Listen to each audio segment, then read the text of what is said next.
Buenos días.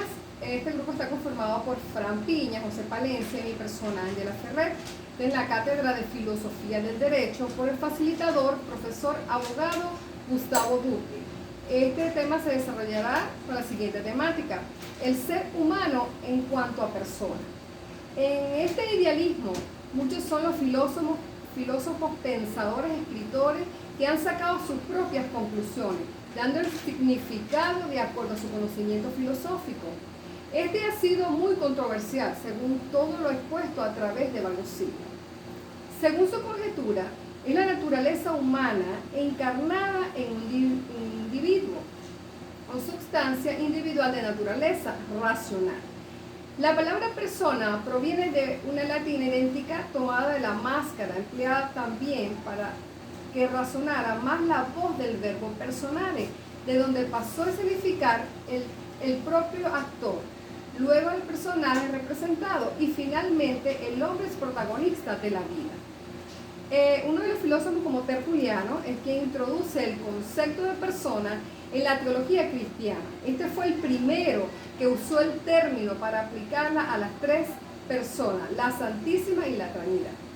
Max Scheler, en su libro Ética, él afirma la correlación entre el concepto de persona y el valor de la persona en el sujeto a quien se manifiesta y cobra vigencia el valor. Con toda su exigencia, en otro escrito, él establece que la persona se constituye en espíritu. De tal manera, ambos conceptos son idénticos. Toda persona es espíritu y todo espíritu es persona. Uno de los aportes más significativos de Scheler es colocar el amor en el vértice más alto de la persona. El amor es querer el bien, sea para uno mismo o para los demás. En el siglo XVIII, Immanuel Kant, bajo una perspectiva filosófica distinta, el idealismo trascendental confiere al ser humano un valor absoluto, distinguiéndolo claramente de los objetos a cosas, concretamente con la fundamentación de la costumbre. Él afirma que el hombre y en general todo ser racional existe como un fin de sí mismo, sino dirigido a todos los demás seres racionales, por lo tanto posee un valor absoluto. Aranguren Echevarría describe a la persona humana afirmando que persona es lo que hace que nuestra vida resulte absoluta, sagrada, dicho desde la perspectiva de su propia vivencia. Por lo tanto, la persona humana no es algo simple de naturaleza orgánica, sino que la persona es alguien que contempla desde su rostro humano y quien no puede disponer nunca de una cosa. Otro autor, en pleno siglo XX, hizo aportaciones importantes en la relación del concepto de persona. Fue el francés Jacques Maritain en su libro La persona y el bien común. Este importante personaje hace la distinción, siguiendo el pensamiento de Tomás de Aquino, entre el individuo de persona y ser humano. Esta situación entre dos polos, uno material y otro polo, el espiritual, que concierne a las verdaderas responsabilidades. Julián Maria afirma que la persona es el ser que nunca se termina, porque es inagotable. La persona es algo que va más allá. Su persona es poder ser. Una persona es poder ser más. Esto lo define Julián Maria. La realidad de la persona, las cosas no. Las cosas son lo que son, las personas no. Las personas están justamente abiertas al futuro y a la realidad. La persona humana es una realidad que en definitiva ilimitada, que acontece y consiste a estar anclada a la realidad, fundada en la realidad corporal. Hay que insistir en la idea de que la persona es alguien corporal, alguien, no algo. Por otra parte, Munier en su perspectiva de la persona humana, se nos aparece entonces como una presencia dirigida hacia el mundo y a las otras personas, sin límites mezcladas con ella. En la universalidad, las otras no la limitan, la hacen desarrollarse. Munier concluye que la persona solo existe en la medida en que existió para otro, y en última instancia el ser es amar. La noción clásica de persona El primero de estos marcos antropológicos se genera en el presente clásico y tiene como representantes más importantes a Sócrates y a los grandes socráticos como Platón y Aristóteles. Reformula la noción del alma para aplicar el núcleo de la personalidad moral. El primero es la capacidad de comprender, ordenar y expresar la realidad que nos distingue del resto de los animales, mientras que se refiere a la capacidad de captar la realidad. No obstante, la noción de actividad perfecta y posesión de los clásicos que había formulado clara y magistralmente, Aristóteles se va hundiendo en el olvido. En esta historia resulta primero la noción de la persona. Esto añade algo a la mente y el yo. Respecto a la primera, pone en manifiesto que es algo que debe concebir, tan solo en un modo interior, sino sobre todo en relación con otro. Respecto a la segunda, el yo aparece radicado más allá o más acá de la autoconciencia, del modo que resulta más fácil comprender sin oponer al cuerpo. La noción moderna de la persona, desde el comienzo de la Edad Moderna, tiene las leyes, la disolución de los conceptos metafísicos, entre ellos el de persona, el cual se designa una realidad en sí sustantiva para reducir la concurrencia de sí mismo, que se autoconstituye, el acto consciente del recuerdo, la persona sin límites, yo consciente de sí. Así, para Locke resulta imposible hacer consistir la identidad de persona en otra cosa que no sea el tema de conciencia. Las cosas como objeto, significado y realidades. Cosa en la amplitud del vocablo es superada por pocos. En su acepción máxima comprende todo lo existente de manera corporal e incorporal, natural o artificial, real o abstracta, y aunque cuando puede existir o ser concebido. Así, en los conceptos filosóficos y teológicos más generalizados, cosa es cuanto no es Dios o el creador de todas las cosas, menos de sí mismo.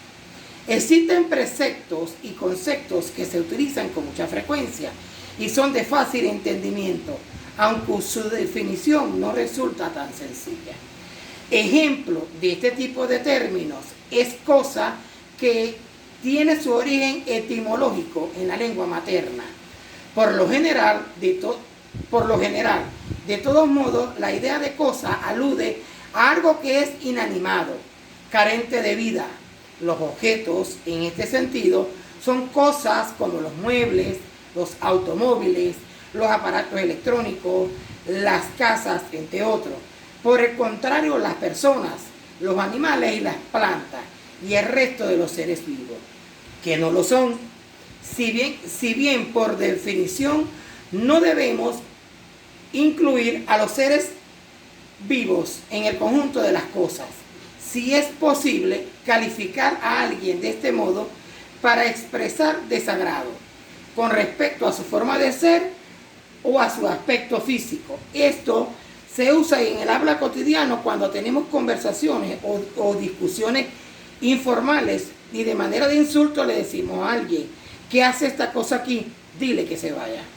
En el ámbito del derecho, una cosa es un objeto de relación jurídica, cuyo objeto son una o más personas, obligaciones, derechos y bienes. Estos son cosas a nivel jurídico. Se entiende por objeto todo aquel elemento o cuerpo inanimado que casi siempre es de tamaño pequeño o mediano. En otras palabras, un objeto es una cosa que puede ser percibida por medio de nuestro sentido o por lo que se piensa, pero carece de vida propia. En el aspecto de la filosofía se denomina objeto a lo elogiable, a lo que es percibido, a lo que es conocido por el hombre, y se puede englobar el mismo. El término se introdujo para referirse al contenido de un hecho intelectual o perceptivo, por lo que al hablar de objeto se alude al contenido del alma y no a una cosa externa a ella, que realmente existe. En este caso, o en sus aportes, Descartes y Hobbes, que son filósofos modernos, alternaron el concepto del término al adaptarlo al contenido del acto intelectual, sino sino a la cosa o elemento representado que es considerado exterior del alma. Por su parte, Kant indica que el término objeto es un resultado de pensar. Realidades de los objetos. Cuando hablamos de la realidad de las cosas, son los valores de los objetos expuestos que no son absolutas, sino que varían de acuerdo de algunas circunstancias. Estas muestran características que pueden ser aleatorias e impredecibles, y no del grado de aquellos que buscan explicaciones concretas. Cuando analizamos el proceso de exhibición de los museos, este nos ayuda a entender la complejidad que presentan los objetos y los diferentes aspectos de preservación de las colecciones de los museos. La idea de los objetos adquieren valor y los apegan y nos apegamos a ello. Es una antigua capacidad del hombre que manifiesta que a veces consideran como una característica del comportamiento premoderno, en una línea del tiempo donde la modernidad se define como el momento en que la ciencia y la racionalidad se envuelven dominantemente. ¿Qué cualidades reales tienen los objetos? Los objetos tienen historia detrás de una amplia capacidad evocada a veces por el sentimiento. Todo depende de la narrativa del objeto, así como la comprensión intuitiva, que no es otra cosa que el valor inherente que tiene cada objeto. La autenticidad, que es la sensación de esta que están cerca de la historia, es otra de esas cualidades que algunos objetos nos muestran o nos transmiten. La identidad es la capacidad del objeto que posee para comunicarse con nosotros. El valor estético es uno de los dos valores más importantes y fundamentales de los objetos, porque quizás es el más evidente y apreciado por los objetos de los museos. Y el valor económico, que es una característica del objeto que debe tener. Les saludo, mi nombre es José Palencia. En el día de hoy estaremos hablando sobre la forma del fenómeno jurídico, la ley como forma extrínseca y la relación jurídica como forma intrínseca. El primer punto, la forma del fenómeno jurídico. Como ya sabemos, el fenómeno jurídico es cualquier acto que puede transformar una realidad social, trayendo consigo consecuencias jurídicas.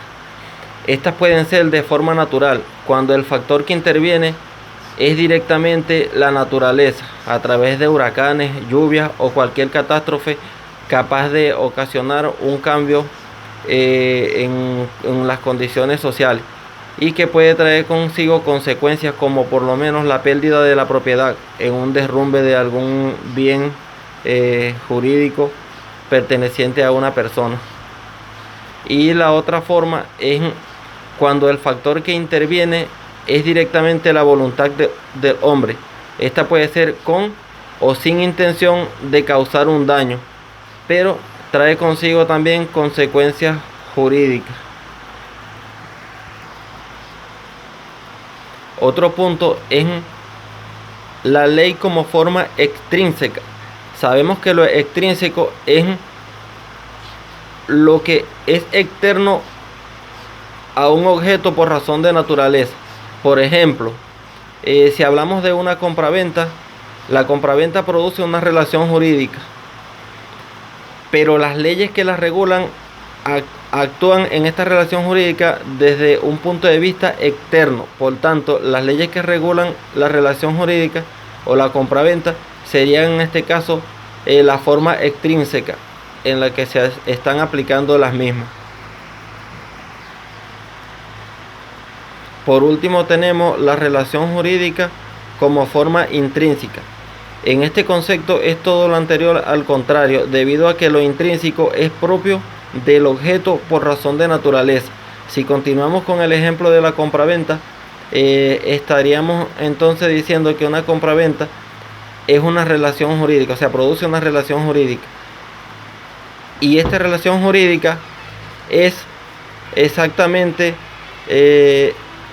la forma intrínseca, porque sin la relación jurídica jamás se podrá perfeccionar dicha compraventa. Muchas gracias.